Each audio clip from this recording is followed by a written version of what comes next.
On this episode of Bad Habit Garage, we go back over to Dodge country where we're going to start installing the tubular upper A-arms. So welcome to Bad Habit Garage.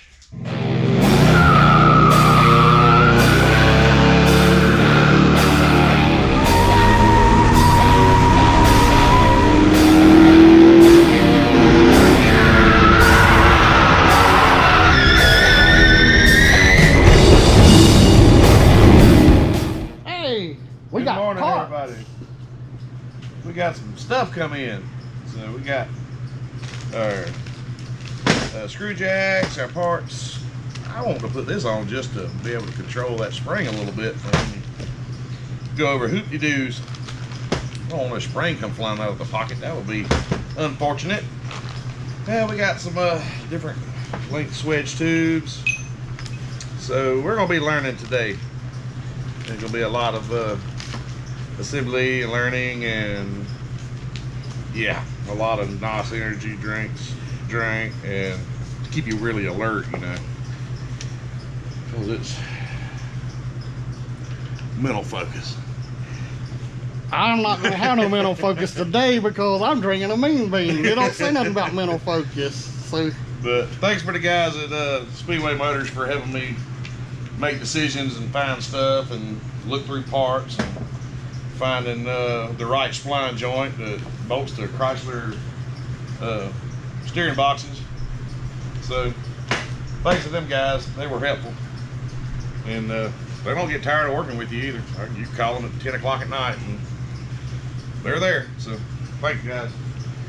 All right, so we're going to build some front suspension parts. Upper control arms today. We're going to make some brackets, make some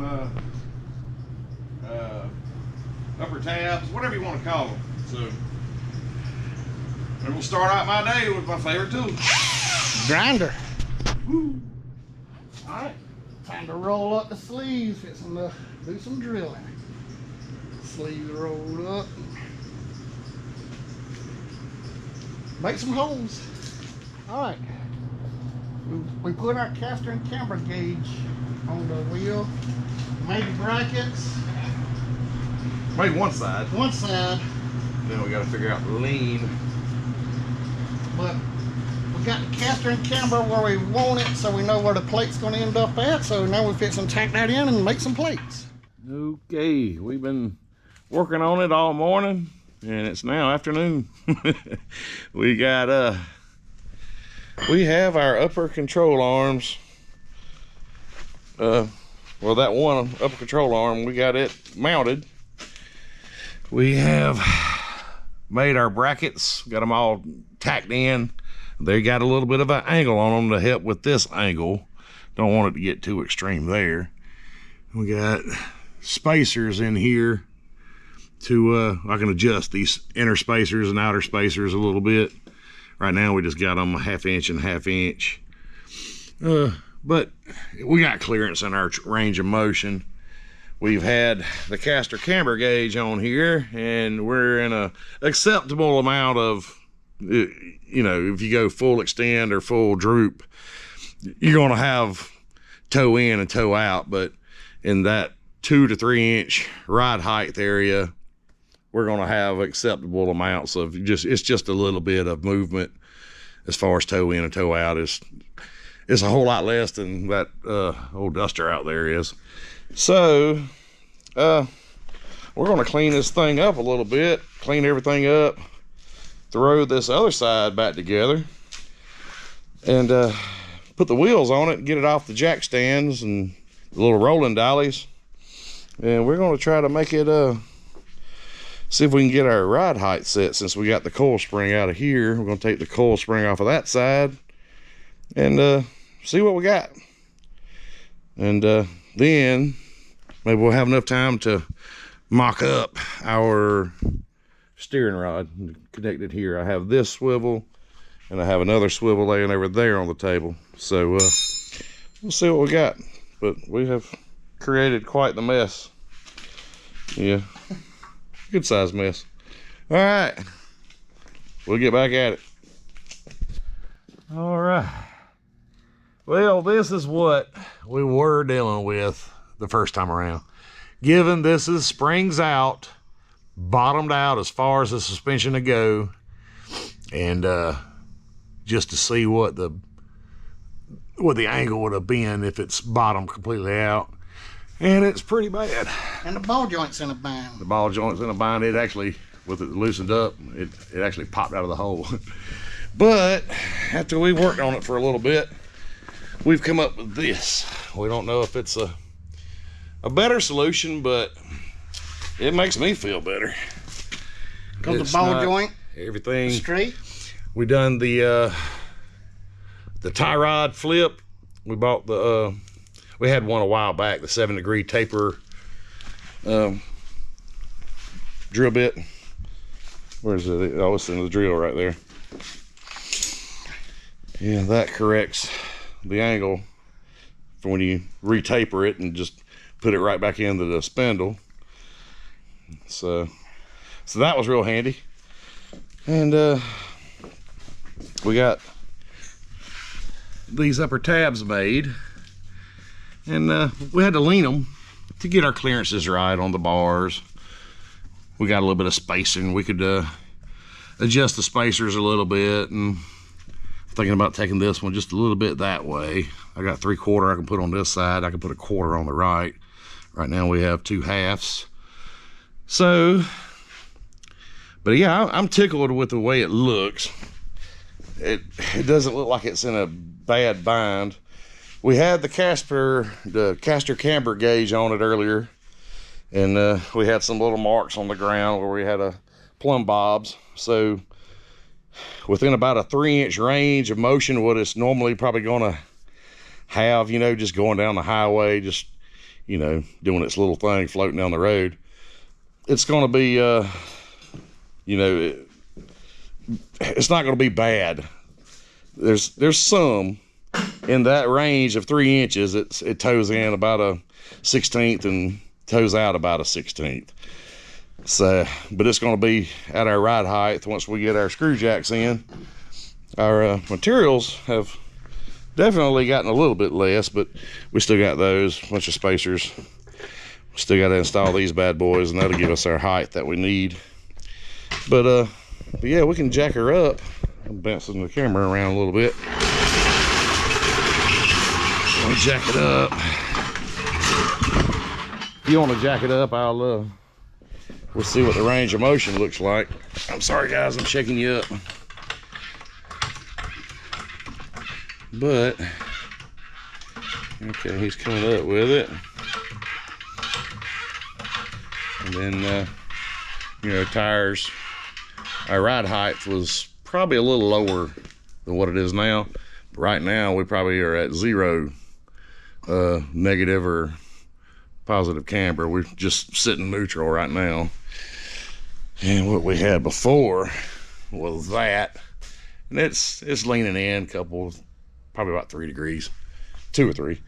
So now we can control that with our swage tubes on top. So yeah, because these can be, I can get shorter ones, longer ones. We're just getting a base set up so we can figure out, you know, just something close to get us started. These little tubes they range from $6 a piece to $13, something like that, for the longer ones. So they're not too bad. This little kit, it's made for it come from Speedway, but it's got, I think it's for like a, what did it say, something about mod? Jet Mod Viper. It's Jet brand mod Viper. I don't know if it's got something to do with a Viper car or what, but yeah, they're just adjustable. They should be heavy duty enough for the mild use this thing's gonna get. So it should handle just like a Viper. Just like one, yeah. Except for the big massive. Yeah, we could get her slammed and lowridered, but it's going for the stock truck look, the race car type look, you know, with big tires. And these are the closest I can get to a 28, yeah, like 27.5, 28 stock car, like Goodyear Eagles. Right now she's blown out on a 10-inch rim. It's sitting at like 27.5, almost 28. So the height is right. So we're gonna keep on getting up on it. And we're gonna finish cleaning up a little bit more and see what else we can get into on this thing. I figured while I had a little bit of time this evening on a Sunday, I would go ahead and make my little puck, if you want to call it that, for the piece of the screw jack. Now that I found the name for it, I'll go ahead and drill her out and see if I can do this without breaking the pallet bit.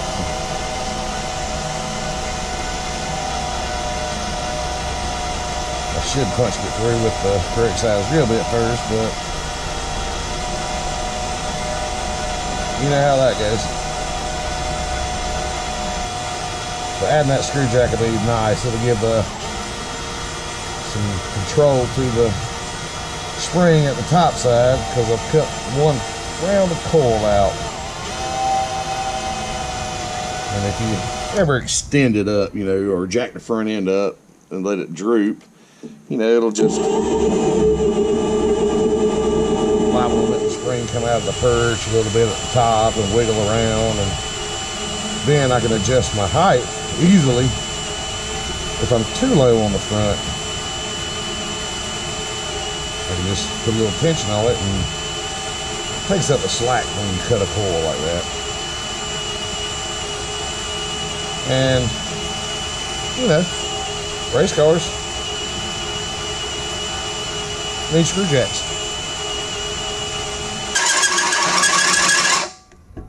Let's see. Yeah, we're getting deep.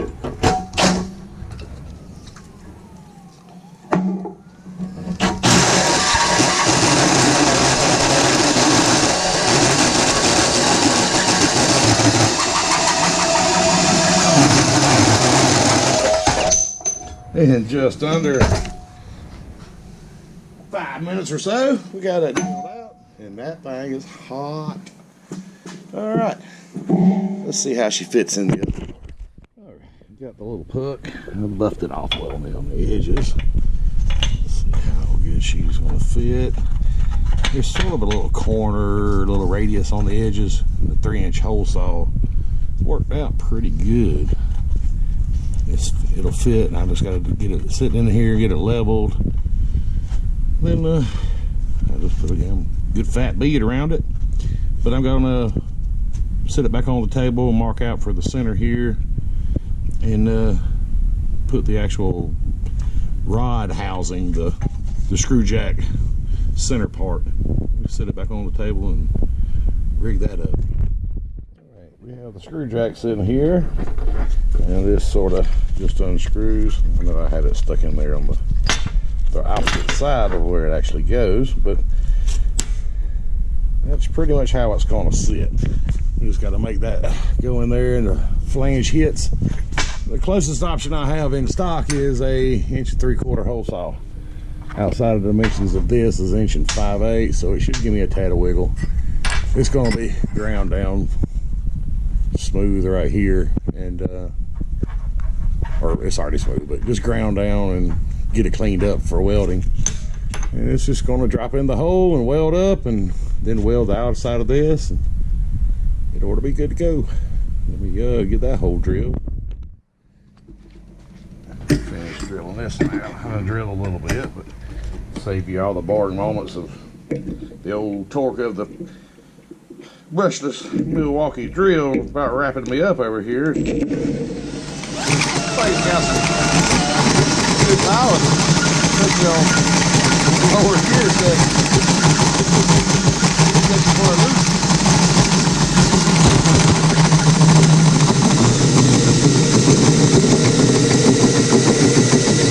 This little drill here has been with me for about 10 years. Back when I was installing signs for years, it sure did get a workout. But she got a little slip in the old chuck here every now and again if you don't get it tight, but she's been a champ. All right, so we have our piece here, which is smoking hot. Get the glove here. Hold it, bad boy. Give it a little buff.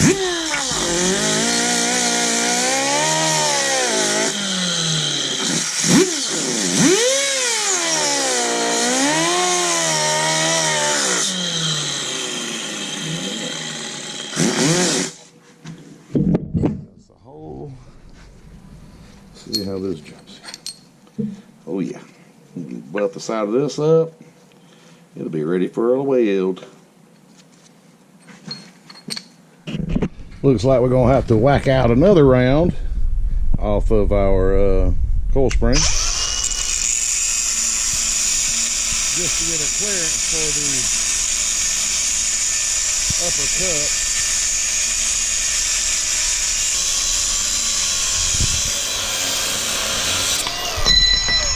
All right, let's try it again. Okay, I got this bad boy stuck together. Like I said, I cut another round, so that's 2 rounds out of this so far. But we're still in the mock-up stages. What I'm probably going to end up doing is changing these springs out. I think they were 5.5 inch outside diameter springs. I think that's... Okay, I got that zapped in there. Got a couple spot welds on it to hold it.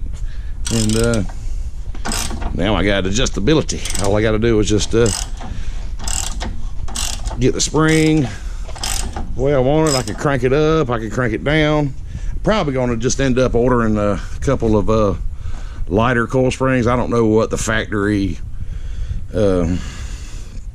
spring rate is on these, but I've used some before on like a stock car build that I had, and I ordered some 600-pound springs for it, and it had a screw jack set up, so it worked good for it. It gave it some travel, so it was about a, you know, stock cars, they're with weights added and everything, they're 3,000, what were they supposed to be, 3,500 pounds, 3,400 pounds stock car, something like that. So we ought to be in that range.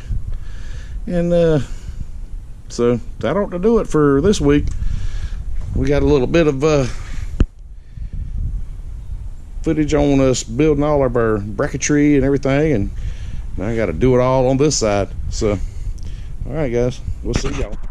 All right, that's going to do it on this episode of Building a Tribute Race Truck. I hope you enjoyed it. Please click the like and subscribe button, and thank you for watching. Check back for other videos on the race truck. See you.